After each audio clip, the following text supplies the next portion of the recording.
di slide yang saya bagikan ini ada 3 pokok bahasan, hubungan istimewa, kemudian harga perolehan, sama cara menghitung persediaan. Nah, pertama kita masuk ke hubungan istimewa dulu. Nah, dalam pasal 18 ayat 4 Undang-Undang PPH dijelaskan ada 3 ya teman-teman. Secara perpajakan, hubungan istimewa itu disebabkan oleh 1, kepemilikan atau penyertaan modal, yang kedua penguasaan manajemen atau teknologi, sama yang ketiga hubungan darah atau perkawinan. Nah, kita bahas satu-satu ya. Next, Mas. Nah, hubungan istimewa dianggap ada apabila WP mempunyai penyertaan modal langsung atau tidak langsung paling rendah 25% pada wajib pajak lain. Hubungan antara wajib pajak dengan penyertaan paling rendah 25% pada 2 WP atau lebih. Atau hubungan antara 2 WP atau lebih yang disebut terakhir. Nah, bingung nggak bacanya? Saya aja bingung. Supaya nggak bingung, kita ke slide berikutnya. Nah, ini contoh. Kalau kayak gini nih, harusnya udah nggak bingung lagi nih ya. Contoh, misal PTA punya 50% saham PTB. Ya, bisa dilihat di gambarnya. Nah, kepemilikan saham PTA pada PTB ini kita sebut penyertaan langsung, teman-teman. Artinya langsung, jadi dia memang penyertaan langsung di perusahaan lain yang lebih dari 25%. Nah, 50% kan lebih dari 25%, artinya PTA dan PTB punya hubungan istimewa. Nah, selanjutnya jika PTB punya 50% saham PTC. Nah, jadi PTB punya saham PTC 50%. Maka penyertaan PTA ke PTC itu kita sebut penyertaan tidak langsung namanya. Ya, jadi karena PTA punya 50% saham PTB, sedangkan PTB punya setengah saham PTC, maka setengah kali setengah jadi 25% ya, artinya PTA si kakeknya punya saham 25% di PTC nih ya. PTA punya anak PTB, kemudian PTB punya anak lagi PTC. Nah, A ke C itu namanya penyertaan tidak langsung. Nah, dalam hal seperti ini, PTA, PTB, dan PTC, tiga perusahaan ini kita anggap dia punya hubungan istimewa, teman-teman. Gitu ya. Jadi kalau misalnya PTA jual barang ke PTC, nah maka kita anggap si A dan C ini punya hubungan istimewa. Gitu ya. Kalau PTB kan jelas ya, separuh sahamnya dimiliki oleh PTA, maka dia hubungan istimewa. A sama C kan sebenarnya tidak langsung ya, jadi nggak kelihatan kadang ya, dia ada sebenarnya punya andil juga. Gitu. Oke, sampai sini semoga bisa dipahami ya. Jadi A ke B itu langsung, A ke C itu kita sebutnya tidak langsung. Oke, kita lanjut dulu ke contoh yang berikutnya, Mas. Nah, ada contoh lagi. Apabila PTA juga punya 25% saham PTD, nah jadi PTD ini bukan anak perusahaannya yang lain lagi ya teman-teman, maka PTD juga dianggap memiliki hubungan istimewa. Nah artinya PTB, PTC, dan PTD termasuk PTA juga ya, nah ini mereka semua ini punya hubungan istimewa teman-teman.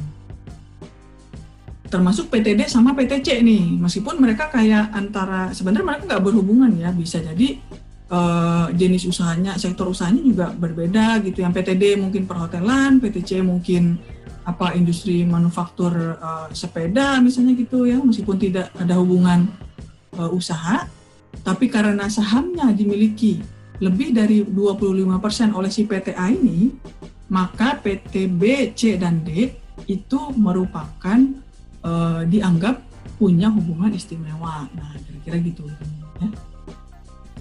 Sampai sini bisa dipahami ya. Kita lanjut dulu Mas Rama. Nah, itu tadi yang pertama penyertaan modal ya teman-teman atau saham. Nah, yang kedua penguasaan biasanya manajemen atau teknologi nih, baik langsung maupun tidak langsung. Itu juga kita anggap sebagai dia ada hubungan istimewa. Saya suka ngasih contoh, semoga contoh saya nggak salah ya. Misalnya kayak hubungan antara yang punya Gojek sama Go Go Massage gitu. Ada yang pernah memanfaatkan Go Massage? Atau Go Clean? Kalau yang buat bersih-bersih itu Go apa namanya? Iya, Go Clean kayaknya. Go Clean ya, bener ya, Go Clean ya. Nah, si Go Clean ini sebenarnya dia perusahaan yang berbeda ya teman-teman. Kalau teman-teman tahu itu Gojek ini kan sebenarnya dia cuma kayak penyedia rumah atau aplikasi atau apa ya namanya tuh besarnya ya, yang punyanya Nadiem Makarim itu ya. Nah, si Go Clean, Go Massage, Go apalagi banyak ya, Go Fitness gitu ya, Go Shop, Go Mart, itu kan sebenarnya perusahaan-perusahaan, anak-anak perusahaan ya kalau boleh dibilang seperti itu ya. Atau ada yang mungkin juga dia berbeda sebenarnya. Jadi si Nadiem itu nggak punya saham di perusahaan Go Clean, Go Massage, tapi ini pura-puranya ya. Saya tidak tahu persis, tapi intinya kira-kira gitu. Karena teknologinya si Go Clean ini atau Go Massage ini mereka gabung ke Gojek gitu ya, rumah besarnya Gojek. Meskipun mereka adalah perusahaan yang berbeda, maka ini kita anggap mereka si Go Clean ini teknologinya itu dikuasai oleh Gojek gitu. Maka Gojek dan Go Clean ini kita anggap punya hubungan istimewa. Nah, kira-kira gitu ya.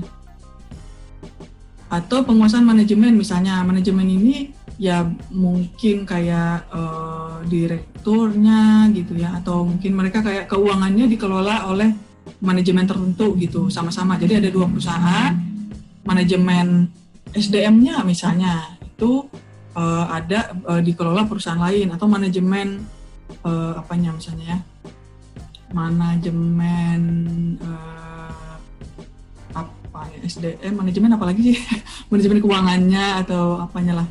Kalau misalnya dikuasai oleh orang pihak lain, maka dia dan si pihak lain ini yang menguasai manajemen atau teknologinya itu dianggap kedua perusahaan ini punya hubungan istimewa. Kira-kira gitu ya teman-teman. Mudah-mudahan bisa dipahami. Lanjut Mas Rama.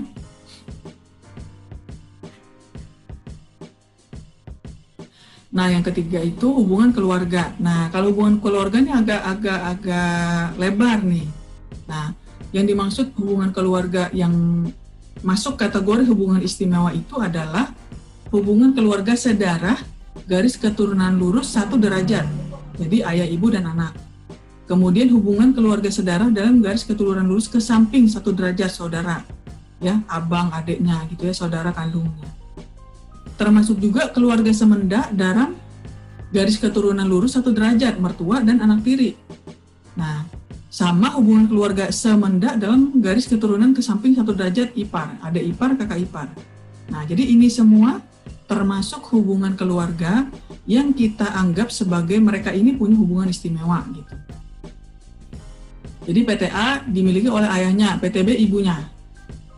Maka suami istri itu ya. Nah, maka PTA dan PTB kita anggap sebagai dia punya hubungan istimewa. PTC dimiliki oleh adiknya si ayah ini, berarti ada hubungan istimewa dengan PTC. PTD punya mertuanya, berarti ada hubungan istimewa juga sama PTD. PTE punya adik iparnya, berarti bukan kemungkinan, kita anggap juga ada hubungan istimewa gitu antara 5 perusahaan ini, ya teman-teman. Kan ada ya dinasti apa namanya kayak Bakri gitu ya. Terus siapa lagi tuh yang dinasti keluarga ini? Tanu Sudibyo itu kan anaknya, istrinya, mungkin adik-adiknya gitu. Nah, mereka berarti perusahaan-perusahaan yang direksinya atau komisarisnya itu punya hubungan keluarga ini, bisa kita anggap mereka, perusahaan-perusahaan itu punya hubungan istimewa satu sama lain. Oke, lanjut Mas Rama. Nah, ini nice to know aja ya teman-teman. Jadi ada istilah arm's length ya, di akuntansi saya yakin sudah dipelajari ini ya teman-teman. Udah belajar belum nih arm's length principle? Harusnya udah ya. Jadi prinsip kewajaran dan kelaziman usaha ini adalah prinsip yang mengatur bahwa apabila kondisi dalam transaksi yang dilakukan antara pihak yang memiliki hubungan istimewa sama atau sebanding dengan kalau transaksinya tidak dengan hubungan istimewa yang menjadi pembanding. maka harga atau laba transaksi yang dilakukan itu harus sama dengan rentang harga atau laba jika transaksinya itu dilakukan dengan tidak hubungan istimewa. Intinya kalau transaksi terjadi antara perusahaan-perusahaan yang punya hubungan istimewa itu harusnya ya harganya itu sebanding dengan jika transaksi ini dilakukan dengan yang tidak punya hubungan istimewa gitu. Jadi misalnya kayak PTA beli barang ke PTB, yang mana PTB ini punya hubungan istimewa, misalnya tadi anak perusahaan dia, misalnya dia beli truk gitu ke anak perusahaannya harga 50 juta. Kalau PTA beli ke perusahaan lain yang nggak ada hubungan istimewa itu harusnya harganya 70 juta gitu. Nah maka harganya inilah nanti yang akan menjadi kita harus ukur gitu, dia masih dalam rentang harga atau laba yang sebanding nggak gitu. Itu istilahnya arm's length principle. Nah, harga wajar atau laba wajar itu adalah harga atau laba yang terjadi dalam transaksi yang tidak dalam hubungan istimewa gitu. Itu namanya harga wajar. Karena kan memang kalau kita punya hubungan istimewa gitu ya, itu kan kita cenderung untuk memberikan harga atau laba yang di luar harga wajar gitu ya teman-teman. Misalnya nih kayak saya pernah ngasih contoh kayak perusahaan punya kasus hukum misalnya tadi gitu ya, kemudian minta tolong ke kuasa hukum, ke pengacara yang juga komisarisnya. Nah itu kan berarti ada hubungan istimewa tuh ya kan. Nah harusnya dibayar 50 juta, tapi karena dia ada hubungan istimewa, bayarnya 70 juta, lebih tinggi gitu ya. Nah, maka itu harus kita koreksi.